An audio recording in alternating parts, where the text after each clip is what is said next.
দিন আগে একটা নিউজ দেখলাম, ওই যে লন্ডনে বসে জনাব তারেক রহমান সাহেবকে আমি ধন্যবাদ দিতে চাই। উনি সংবাদ শোনা মাত্রই ওনার দলের অনেক চাঁদাবাজকে উনি বহিষ্কার করেছেন। কোনো ব্যক্তির কারণে, কোনো নেতার কারণে, কোনো কর্মীর কারণে যদি মানুষের আস্থা নষ্ট হয়, তাকে আমরা ওন করতে পারবো না। বিকজ আমরা বহু ঝড় ঝঞ্ঝার ভিতর দিয়ে আজ এখানে এসে দাঁড়িয়েছি, বহু অত্যাচার নির্যাতনের ভেতর দিয়ে এখানে এসে দাঁড়িয়েছি আজকে আমরা। কাজেই আমাদের পক্ষে আর সম্ভব না যে কেউ নিজের বিষয়, নিজের স্বার্থ নিয়ে এমন কিছু করবে যেটা দলের স্বার্থকে আঘাত করবে, ক্ষতিগ্রস্ত করবে। তাকে আমাদের পক্ষে টানা সম্ভব না। আই ডু অ্যাপ্রিসিয়েট প্রতিটি দলের এরকম ইনিশিয়েটিভ নেওয়ার দরকার আছে না নাই? যে কোনো দলে এই প্র্যাকটিসটা থাকার দরকার আছে না নাই? চাঁদাবাজদের সাথে আপনারা নিজেদেরকে মুক্ত ঘোষণা করবেন যে এরা আমার দলের কর্মী হতে পারে না। টেন্ডারবাজি, চাঁদাবাজি, দুর্নীতি, অপরাধ, দখলদারিত্ব, মজুদদারি, এগুলো সব কিছু একসাথে প্রতিরোধ করতে হবে, ঠিক কিনা বলেন? একটা মানবিক সমাজ যদি চাই, প্রতিরোধ করতে হবে। প্রিয় ভাইয়েরা, আল্লাহর শপথ নিয়ে বলি, এই নাসিহাতগুলো সবার জন্য, সব দলের জন্য, সব মতের মানুষের জন্য। আমরা কোনো দলের প্রতি মানুষকে ডাকি না, আমরা ডাকি ইসলামের দিকে। সব দলের, সব মতের, সব মানুষদেরকে আমরা আহ্বান জানাই, আসুন আমরা একটা সুন্দর সমাজ বিনির্মাণ করি। এই যে নতুন বাংলাদেশের এক সুযোগ এসেছে, আর জীবনে হয়তো আসবে না, সামনের 100 বছরে এই সময় আসবে না। আসুন দেশটাকে আমরা সাজাই, আসুন আমরা দুর্নীতি বন্ধ করি, আসুন আমরা চাঁদাবাজি বন্ধ করি, আসুন আমরা দখলদারিত্ব বন্ধ করি, আসুন আমরা এক দল আরেক দলকে নিশ্চিহ্ন করার যে রাজনীতি, এটা বন্ধ করি। সব দলের প্রতি আমার আহ্বান, আমরা চাঁদাবাজ মুক্ত বাংলাদেশ চাই, জুলুম মুক্ত বাংলাদেশ চাই, ফ্যাসিজম মুক্ত বাংলাদেশ চাই, গুণ খুন খারাপি মুক্ত বাংলাদেশ চাই। আমরা নতুন ভোরের বাংলাদেশ চাই।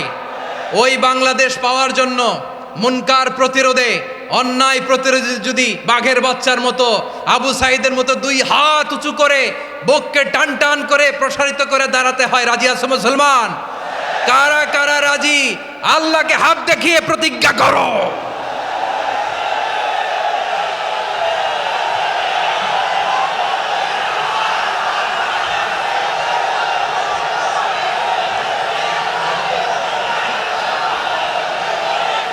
আমার প্রিয় ভাইয়েরা, বসুন বসুন আমার ভাইয়েরা। ওরা ওদের যেই হাত দিয়ে টেন্ডারবাজি করে, চাঁদাবাজি করে, ইফটিজিং করে, দখলবাজি করে, যেই হাত দিয়ে, ওই মুনকার থামায় দেওয়ার জন্য আল্লাহর দিয়ে আমাদেরও 2টি হাত আছে না নাই? আমাদেরও হাত আছে, থামাইতে হবে, থামাইতে হবে, হিম্মত করতে হবে। আমার প্রিয় ভাইয়েরা, না থামালে আমরাই ডুববো শেষমেশ। আমাদের বাঁচার জন্য হইলেও থামাইতে হবে। রব্বুল আলামিন বলেন, ওয়াত্তাকু ফিতনাতাল লা তুসিবান্নাল্লাযীনা যালামু মিনকুম খাসসা। ও আমার গোলামেরা, ওই আযাবকে ভয় করো যে আযাব যখন আমি জমিনের বুকে পাঠাই, শুধু জালেমদেরকেই মারি না, আলেমদেরকেও মারি। আযাব যখন আসে তখন শুধু জালিমই মরে না, আলেমও মরে। জানেন, মুসা আলাইহিস সালামের পায়ে একবার একটা লাল পোকা কামড় দিয়েছে, লাল পিঁপড়া। লাল পিঁপড়া কামড় দিলে খুব আরাম লাগে না? কি লাগে? হ্যাঁ, জলে না? লাল একটা পিঁপড়া কামড় দিছে, তো উনি রেগে মেগে পাশি দেখে লাল পিঁপড়ার বাসা, পা দিয়ে ডলে মুছে সবগুলো পিঁপড়া মেরে ফেলছে। এই ঘটনাটা আল্লাহ ঘটিয়েছেন এজন্য, মুসা আলাইহিস সালাম ছিলেন কালিমুল্লাহ, সরাসরি আল্লাহর সাথে কথা বলতেন। তিনি আল্লাহকে জিজ্ঞেস করেছিলেন, আল্লাহ তুমি যখন কোনো জনপদে আযাব পাঠাও, শাস্তি দাও, ওখানকার শুধু জালেমরাই তো মরে না, ভালো মানুষগুলাও মরে, তো আযাব দিবা মুশরিকদের উপর দিবা, অবাধ্যদের উপর দিবা, ভালো মানুষগুলারে মারো কেন? আল্লাহ বললেন, মুসা তোমার যে কামড় দিছিল পায়ের মধ্যে পিঁপড়া, কয়টা পিঁপড়া? জোরে বলেন। একটা পিঁপড়া, তো সবগুলারে মারলা কেন? রেগে মেগে পুরো পিঁপড়ার বাসা ভেঙে ম্যাসাকার করলা কেন? এই মুসা, আমি যখন অ্যাকশনে যাই, আমি যখন শাস্তি দেই, তখন এত বাস বিচার করা হয় না, বাস বিচার করা যায় না। যখন অ্যাকশনে যাওয়া হয়, ওইটা ডাইরেক্ট অ্যাকশন হয়ে যায়। চিল্লায় বলো ঠিক কি না? এজন্য আমাদের বাঁচার জন্য হলে ওই পাপ থামাতে হবে। এই শয়তানের অট্টহাসি থামাতে হবে, অন্যায় অপরাধ সমাজ থেকে আমাদের থামাতে হবে, কারণ আযাব আসলে ওরাও মরবে, আমরাও মরব। একটা জাহাজ 2 তলা, আপনি আছেন 2য় তলায়, শুনতেছেন? শুনতেছেন? জাহাজ কয় তলা? আপনি কোন তলায়? 2য় তলায়। নিচের তলার কিছু লোক জাহাজের তলা ছিদ্র করতে আরম্ভ করছে। কি ছিদ্র করতেছে? আচ্ছা, জাহাজের তলা ছিদ্র করলে তলা দিয়ে কি ঢুকে? এখন আপনি যদি বলেন আমার কি, আমি তো 2 তলায়, আমার কি, আমি তো সেফ, আমি ইন দ্য সেফ জোন, আমি তো ভালো আছি, আমি তো ভালো আছি, ওরা ছিদ্র করে ওরা মরবে। আসলে কি শুধু ওরা মরবে, নাকি তলা ফুটো হলে ভিতরে পানি ঢুকলে আপনারও সলিল সমাধি হবে? তলা দিয়ে যখন পানি ঢুকবে, জাহাজ ডুবলে আপনিও মরবেন। এজন্য নিজে মরার আগে ওই পাগলগুলোর নিচতলায় যে থামাতে হবে, চিল্লায় বলেন ঠিক কিনা? এজন্য আল্লাহ বললেন মুনকার প্রতিরোধের দায়িত্ব সমাজের টপ টু বটম সবার। পুরো আম্মার দায়িত্ব, সরকার প্রধানের দায়িত্ব, প্রতিটি ফ্যামিলির প্রধান বাবার দায়িত্ব, বিশ্বনবী বললেন প্রতিটি সচেতন মুসলিমের দায়িত্ব। এজন্য মুনকার প্রতিরোধ করার দরকার আছে না নাই? সমাজে এই যে ইফটিজিং হয়, আপনার বোনের বয়সী একটা মেয়েকে কিছু বখাটে টিটকারি করে, এই বলে সেই বলে, নোংরা কথা বলে, রাস্তায় দেখেও আপনি পাশ দিয়ে না দেখার মতো চলে যান কেন? আপনি দাঁড়ান না কেন? আপনি দাঁড়ালেই তো থেমে যাবে, কারণ সত্যের যে শক্তি তার সামনে মিথ্যা মুখ থুবড়ে পড়ে। আপনার সামনে ও কিছুই না, নাথিং। আপনি দাঁড়ান, ওকে প্রশ্ন করেন যে আমার বোনকে তুমি ডিস্টার্ব করো কেন? আপনাকে দেখে আরো 5 জন দাঁড়াবে, 5 জনকে দেখে আরো 10 জন দাঁড়াবে। আমাদের নীরবতা আর আমাদের নিশ্চুপ থাকাই জালিমদেরকে আরো শক্তিশালী জালিম বানিয়েছে। এজন্য মুনকার প্রতিরোধের দায়িত্ব আমাদের সবার। রাব্বুল আলামিন বলেন ওয়ায়ানহা আনিল ফাহশাই ওয়াল মুনকারি ওয়াল বাগি ইয়াইযুকুম লাআল্লাকুম তাযাক্কারুন। বসুন।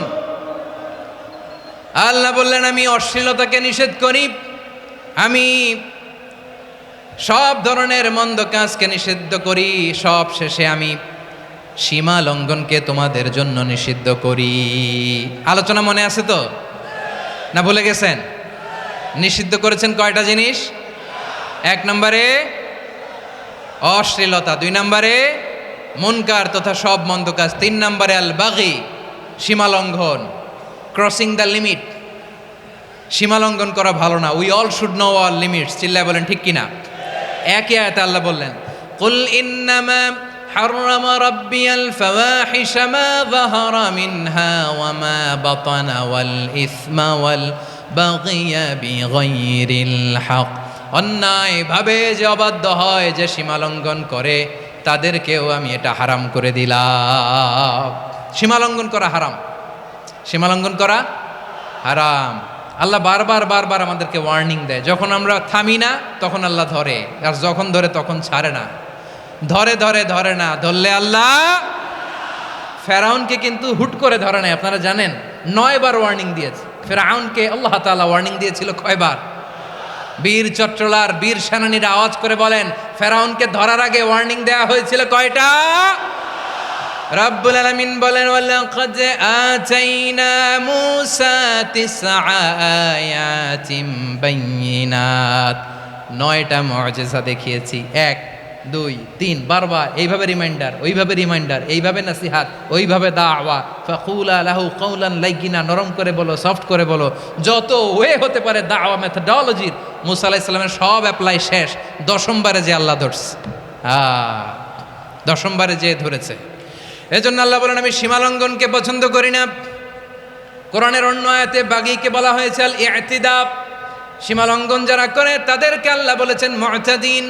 وقاتلوا في سبيل الله الذين يقاتلونكم ولا تعتدوا إن الله لا يحب المعتدين। আমি সীমা লঙ্ঘনকারীদেরকে কোশ্চিনকালেও পছন্দ করি না। আমরা যেন সীমা লঙ্ঘন না করি, রাজি আছেন তো? যে কোনো ক্ষেত্রে ইবাদতে যেন সীমা লঙ্ঘন না করি। অনেকে আমরা ইবাদতে সীমা লঙ্ঘন করে ফেলি। বিশ্বনবী সাল্লাল্লাহু আলাইহি ওয়াসাল্লাম যেটা শিখিয়েছেন এর বাইরে যে অতিরিক্ত বুজুর্গ হতে চায়, এরকম আছে না নাই? করা যাবে? না, কোনো ক্ষেত্রেই সীমা লঙ্ঘন করা যাবে, এমনকি যুদ্ধক্ষেত্রেও না। বিষ্ণু ইসলাম বলেন, খবরদার যুদ্ধক্ষেত্রেও সীমা লঙ্ঘন করো না। কি সুন্দর ইসলাম আমরা পেয়েছি। বিশ্বনবী বলেন, খবরদার যুদ্ধের ময়দানে কোনো নারীর গায়ে হাত তোলো না, কোনো শিশুর গায়ে হাত তোলো না, কোনো গবাদি পশু হত্যা করো না, কোনো শস্যক্ষেত্র ধ্বংস করো না, এবাদতরত অন্য ধর্মের কোনো সন্ন্যাসীর গায়ে হাত তোলো না। বলেন সুবহানাল্লাহ। তাহলে আমরা সীমা লঙ্ঘন করতে পারবো? প্রিয় ভাইয়েরা, একটা সুখী, সমৃদ্ধ, শান্তির সমাজ, মানবিক সমাজ যদি আমরা গঠন করতে চাই, আমাদের আল্লাহর দেয়া কয়টা আদেশ মানতে হবে বলেন দেখি? সবাই বলেন কয়টা? আর বেঁচে থাকতে হবে কয়টা জিনিস থেকে? আওয়াজ করে বলেন কয়টা?